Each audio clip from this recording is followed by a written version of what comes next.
Isn't it good, Norwegian wood? Good morning. Good morning.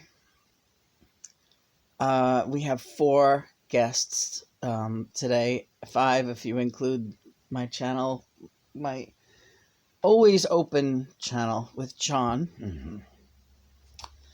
And I don't know any of these people. This is a first.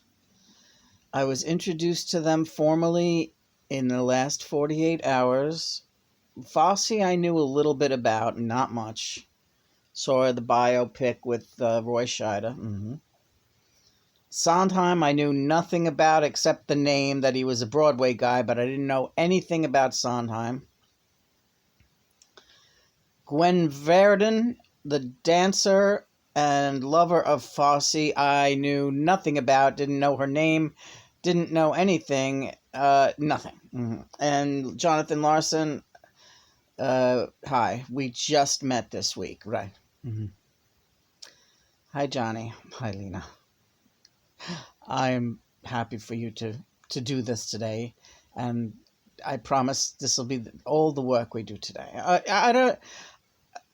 Go ahead, Gwen Verdon is talking to me. Yeah, we have watched you. We have watched you these past, this past decade, and seen your progress with John.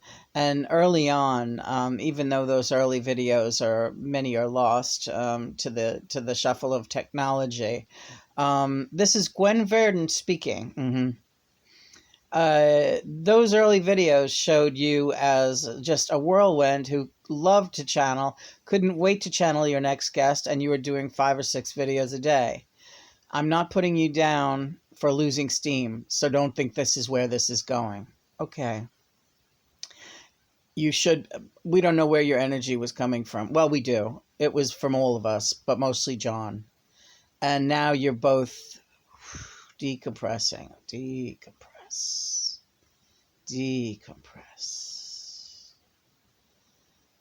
The fellas are here, but really, I would like to have the real say. Can I hear it for the ladies? Yes. Gwen Verdon, I get a very supportive, wonderful vibration coming from you, from all of you. Stephen, Bob, Jonathan, again, it is wonderful to see all of you. And I've been getting bombarded with messages from all of them. So, Gwen, you wanted to go. Lena,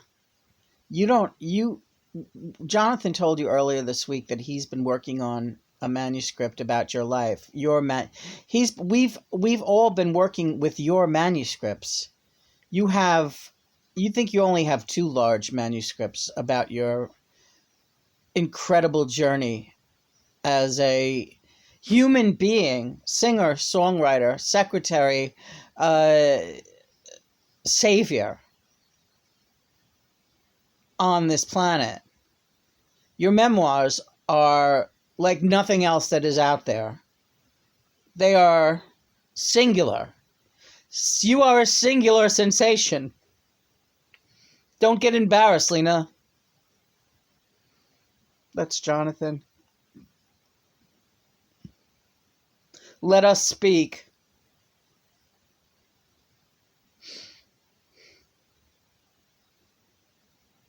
You'll be 60 this year. Tick, tick, tick, tick, boom. That's gonna be you, Lena.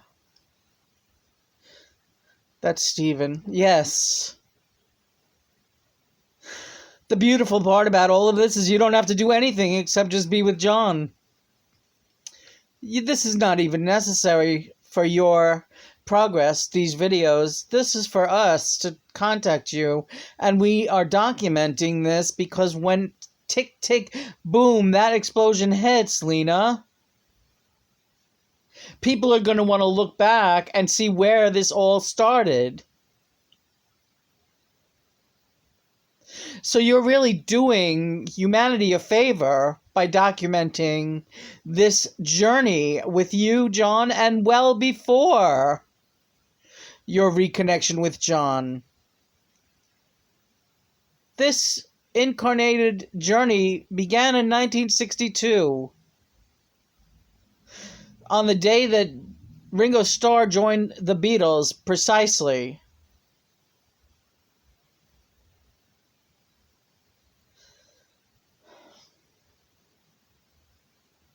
You already have the music. We don't have to write a thing. You have hundreds of songs. You only have about 50 of them posted online on broadjam.com, but you have hundreds with John that have not yet been recorded. We're incorporating all those into your upcoming, ongoing musical production that we are all here in the Outer Realms working on. Right along with you. It's all there. You don't have anything left to do. You don't have to worry about staging unless you want to. You don't have to worry about casting unless you want to. So we're not here to put you to work or to tell you what you need to be doing with your existing body of work. Your existing body of work is unprecedented in its volume. The music, the manuscripts, the screenplays, the dialogue, the visuals, the thought processes, the motivation, it's all there. You've already given it to us. We are just here to tell you that we are so excited that we are working on it. And have been working on it with John's encouragement and blessings. And he is our main production officer here in the Outer Realms. Nothing gets by him. When it comes to your story. Now, you may have a question as to who is going to see this. When is this going to happen? It's not your situation to concern yourself with. Everyone will see it. Everyone who exists will see it. Because worlds are colliding. And karma is coming around. And no stone will be left unturned. And not one of your stories will be left untold. And Lena, you have bared your soul in these manuscripts with the good, the bad, and the ugly. You are fearless. And we are here to help you. And that's all we wanted to say today. Yeah, they're speaking as one voice. It's very overwhelming.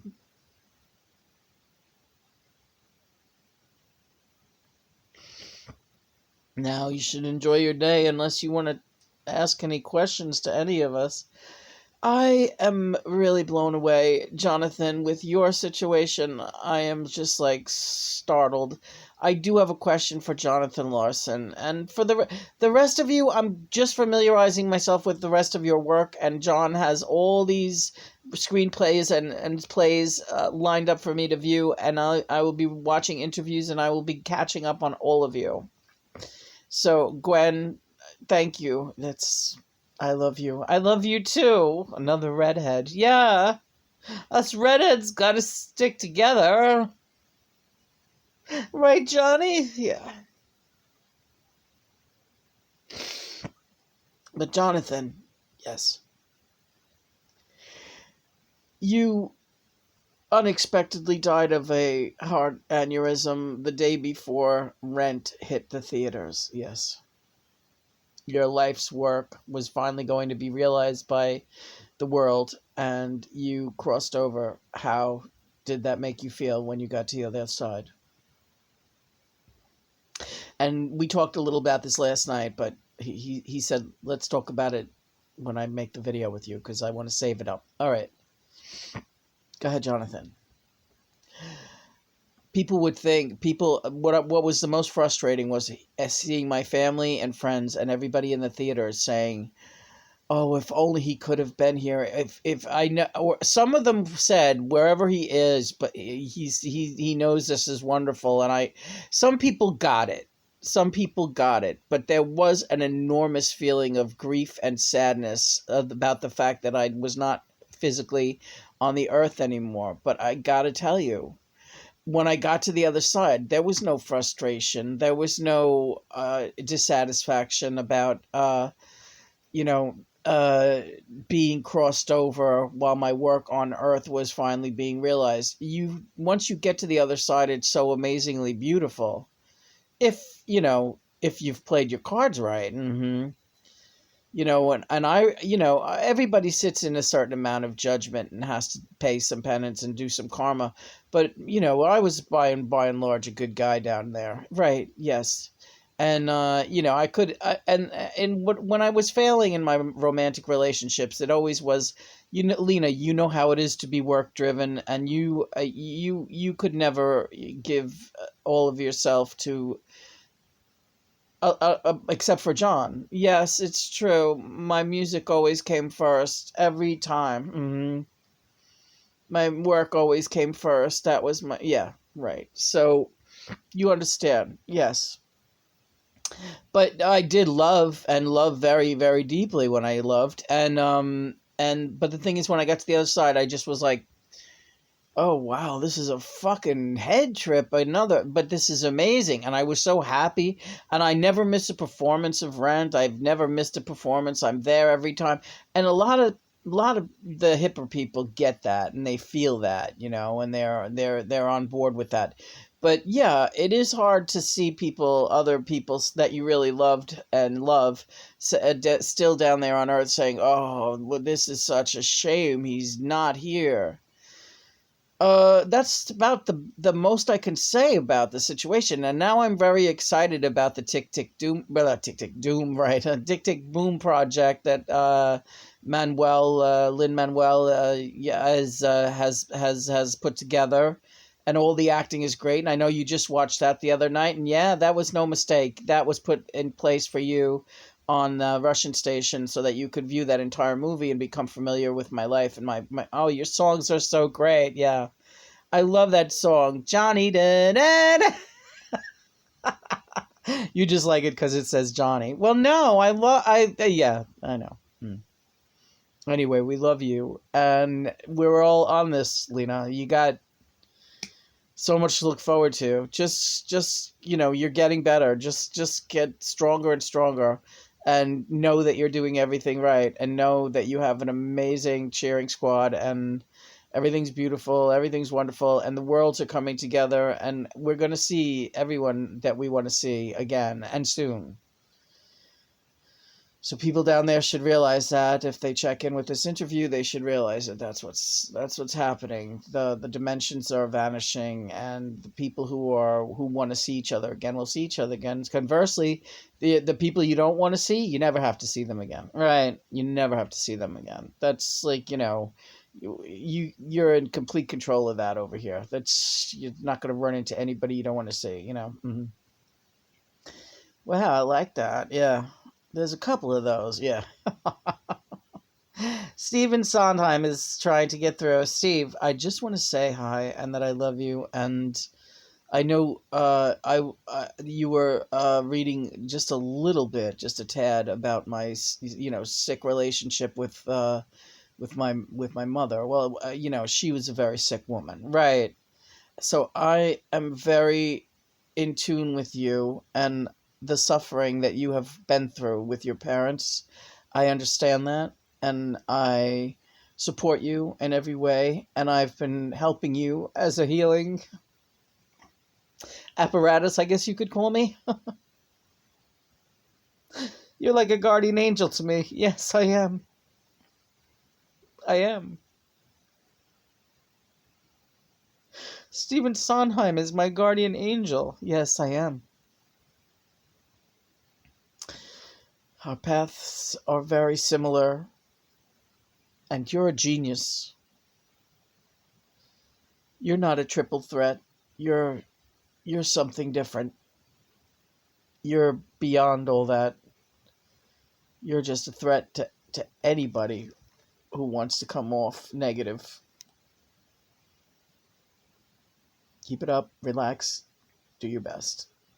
Your best is better than anyone's best that I have ever seen.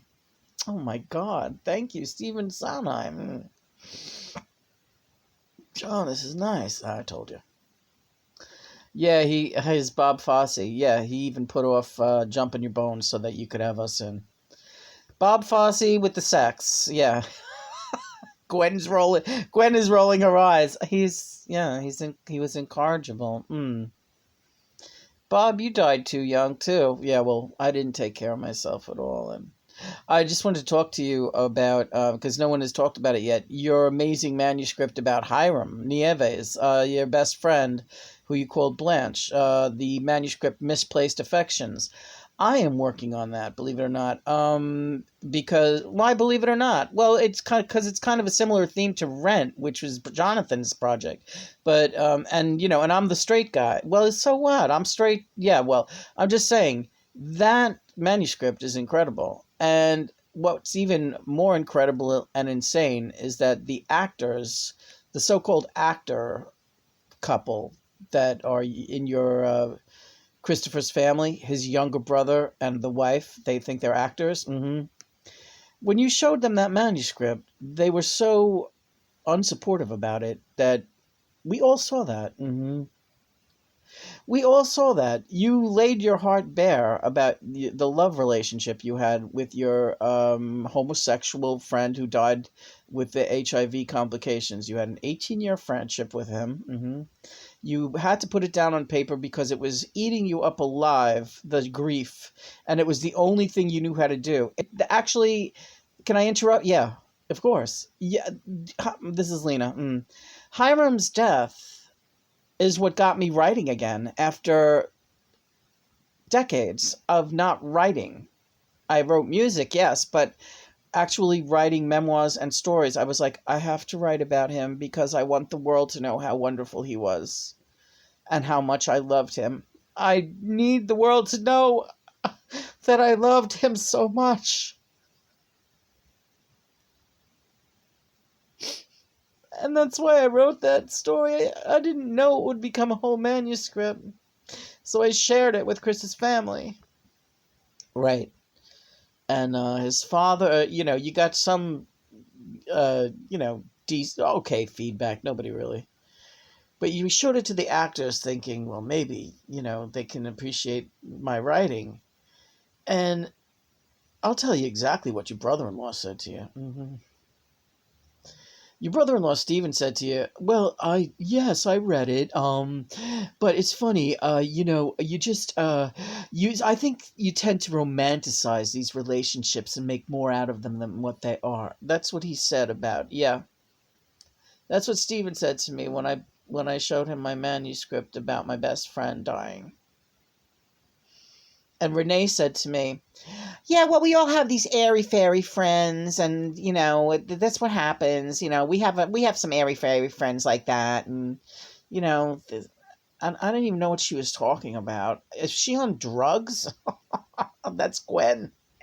Yeah, she has to be taking drugs to talk to you like that after reading that manuscript, and it's pure. This is Bob. Pure jealousy. They are so jealous. They are so jealous that it eats them up alive, everything you do. And they try to smile about it and grin like chimpanzees. And wait, just wait, just wait.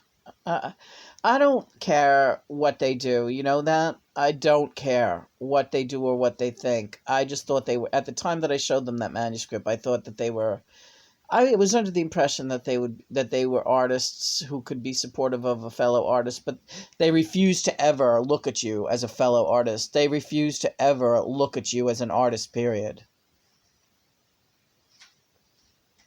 Great. And all that's about to change.